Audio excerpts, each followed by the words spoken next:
कराओ। हो खोल के कान सुन ला तू ये खबर, घूमे लगा पीछे तोहरा जस लभर। हमारा जवानी के लेना कोई बनाप, हमारा जवानी के लेना कोई बनाप। तो चेक करवाला।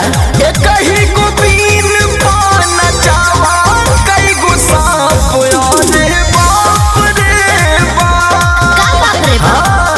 कहीं को बीन पाना चावा कई गो सांप रे बाप रे बाप। अच्छा तब का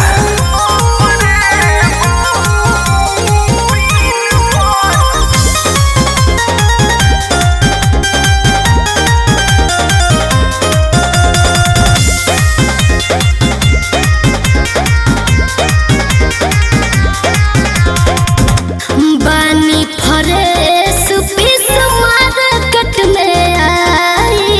ओहो हमारा के पावे है खातिर सभे पागल आई। बुझाइल बाबू? अरे तोहरे पे चलती बा दही डिमांड जब ले बाटे जवानी हनु पूछी न केहू जब उतरी फेस के पानी हो। हो तो साइड में ना तो दे हो मचाप। हनु हो तो साइड में ना तो दे हो मचाप। अरे रोलर हऊ का हो। कहीं को बीन पाना चावा कई गो सांप रे बाप रे बाप। अरे काहे चिहाता?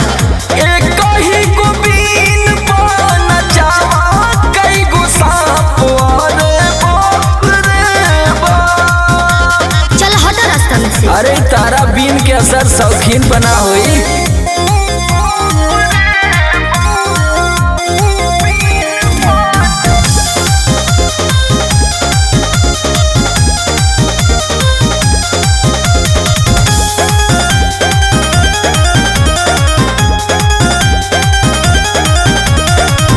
यादव राज हमरे बाबुल बाला।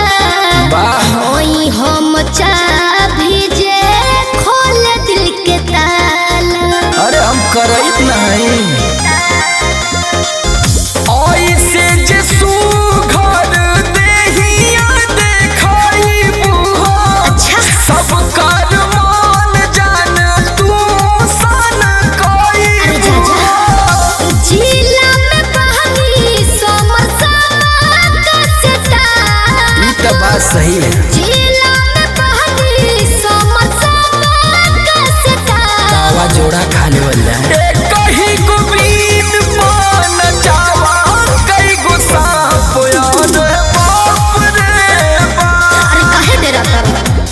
कहीं को बीन पाना चावा कई गो सांप रे बाप रे बाप। बक डेरा मत है तो पिटारम ना बंद करो। हम तो बंदे होके चाहते हैं।